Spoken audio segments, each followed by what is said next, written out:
इस देश की जनता को अब ये समझना ही होगा, इस देश के वोटर्स को अब ये समझना ही होगा कि जब इस देश में जिक्र बार बार इस बात का होता हो कि सारे काम छोड़ दो, सबसे पहले वोट दो, वोट देना आपका अधिकार है, वोट दीजिए, वोट दीजिए। हम भी कह रहे हैं, अच्छी बात है कि हम भी कह रहे हैं कि वोट देना चाहिए।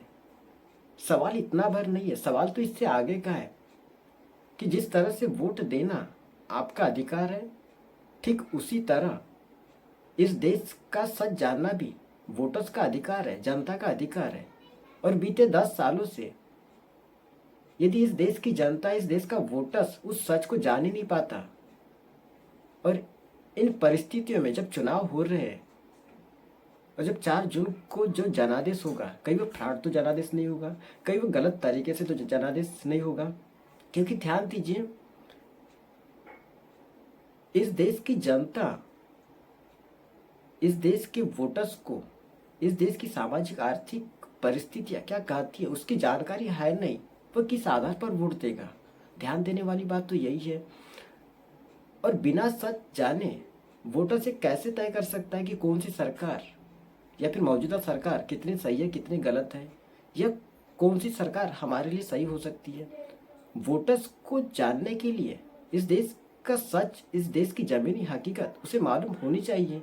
और बीते 10 सालों में यदि सरकार ने ही इस देश की सच्चाई को छुपाने का काम किया, इस देश की जमीनी हकीकत को सरकार छुपाती चली गई। जनता के भीतर के जो सवाल है, न्यूनतम से न्यूनतम हो, जनता के हक अधिकार हो, जनता के सवाल इस दौर में इतने बड़े होते चले गए, लेकिन वह आपको मीडिया दिखाने की स्थिति, मीडिया आपको दिखा नहीं रहा है। इस देश में जो नौकरशाही है वह भी अपना काम नहीं कर रही है। अलग अलग संस्थानों का काम होता है कि वह इस देश की सच्चाई को आपके सामने लाए, लेकिन ध्यान दीजिए, इस देश में कोई भी इस देश की सच्चाई को बताने के लिए तैयार नहीं है। हाल ही में जो CSDS का सर्वे, जो CSDS लोक नीति का सर्वे जो 19 राज्यों में किया गया, और वह सर्वे जानने की कोशिश करता है कि इस देश में जो चुनाव हो रहे वो इस चुनाव में कौन कौन से मुद्दे प्रभावित कर सकते हैं। तो वो CSDS का सर्वे उससे जो आंकड़े निकल कर आते हैं वो हैरान करने वाले हैं।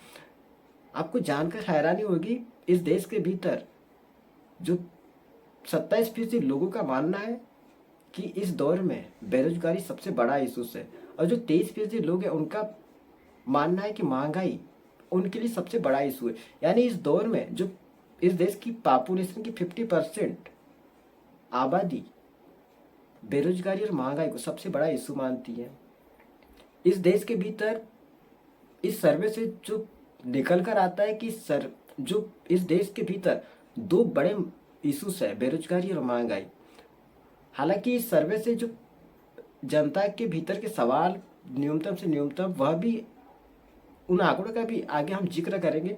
लेकिन ध्यान दीजिए, इस देश के भीतर जिस तरह से बेरोजगारी बढ़ी, ILO इंटरनेशनल लेबर ऑर्गेनाइजेशन की रिपोर्ट बतलाती कि इस देश के भीतर 83% लोगों के पास कोई काम नहीं है।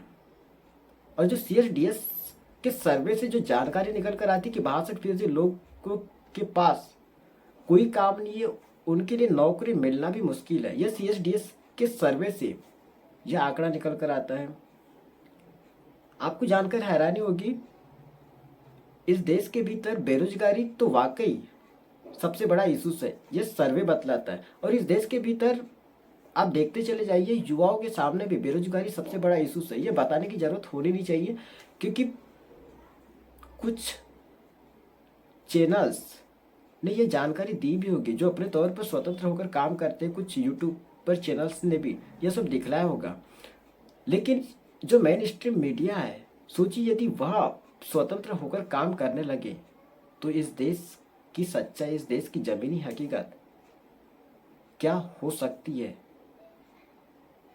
यह आपको डरावने वाली स्थिति होगी। क्योंकि इस देश की सामाजिक आर्थिक परिस्थितियां बीते 10 सालों में इतनी नाजुक होती चली गई, इतनी नाजुक होती चली गई, जिसमें जनता के भीतर के सवाल इतने बड़े होते चले गए कि जनता कि न्यूनतम से न्यूनतम ज़रूरतें भी पूरी नहीं हो पा रही है। और जो CSDS के सर्वे से जो आंकड़ा निकल कर आता है कि इस देश के भीतर 47% लोग वो लोग हैं जिनकी ज़रूरतें, न्यूनतम से न्यूनतम ज़रूरतें ही पूरी नहीं हो पा रही हैं। ये CSDS सर्वे से जानकारी निकल कर आती है। यहाँ पर अब जनता को ये समझना होगा कि 2014 में जो चीज़ें, सामानों की कीमत थी वह कितनी थी। जिक्र इस दौर में जो दाल है उस समय 66% थी, आज वो दाल की कीमत 200 पार होती चली गई। जो पेट्रोल है 60-65 रुपये था, आज वो 100 के पार होता चला गया। जो सिलेंडर था उस समय 410 रुपये, आज सिलेंडर की कीमत 1000 के पार होती चली गई। उस समय दूध 30 रुपये था, आज उसकी कीमत में दुगुनी बढ़ोतरी होती चली गई। यानी इस दौर में देखते चले जाइए, बेरोजगारी इतनी अपार और महंगाई भी इतनी अपार। तो फिर सवाल होता है कि जो लोग इस देश के भीतर जो कुछ न कुछ काम करते होंगे तो बचा कितना लेते होंगे। तो जो CSDS का सर्वे निकल कर आता है वह यह बतलाता है कि इस देश के भीतर 22% लोग जो कमाई करते और अपने तमाम खर्चे पूरे करते, तो 22% लोग ही पैसे बचाते। लेकिन 78% वो लोग हैं जिनके पास पैसे बचते ही नहीं है, क्योंकि स्थितियाँ इस दौर में नाजुक होती चली गई। और जो महंगाई को लेकर जो आंकड़े निकल कर आते हैं इस देश के भीतर, जो महंगाई को लेकर आंकड़े निकल कर आते हैं, 76% लोग जो गरीब लोग हैं उनका कहना है कि महंगाई ज़बरदस्त बढ़ी है। जो लोअर क्लास है उसके दायरे में 70% लोगों का कहना है कि महंगाई ज़बरदस्त बढ़ी है। जो 86% लोग हैं जो मिडिल क्लास के दायरे में आते उनका कहना है कि महंगाई ज़बरदस्त बढ़ी है। और जो 68% वो लोग हैं जो मिडिल क्लास से थोड़ा ऊपर है, उनका भी कहना है कि महंगाई ज़बरदस्त बढ़ी। यदि इस देश के भीतर कॉस्ट बेस पर भी देखते चले जाइए तो दलितों के भीतर भी 75-75% जो दलित इस देश के भीतर, उनका कहना है कि महंगाई ज़बरदस्त बढ़ी। जो आदिवासी है वह 66% आदिवासी इस देश में, उनका कहना है कि महंगाई ज़बरदस्त बढ़ी।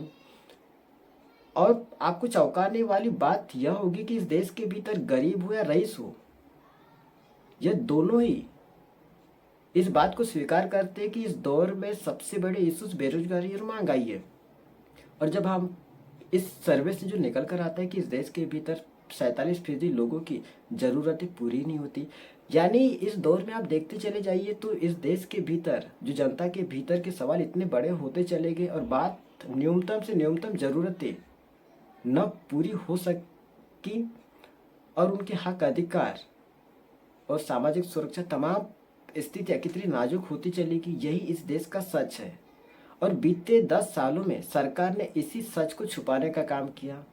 और जब इस दौर में चुनाव हो रहे हैं तो प्रधानमंत्री के भाषणों में आपको यह सब वह जिक्र करते नहीं दिखाई देंगे, और वह जिक्र किसी और बातों का जिक्र करेंगे। इसीलिए प्रधानमंत्री बार बार बीजेपी 370 और NDA 400 पार का जिक्र करती है।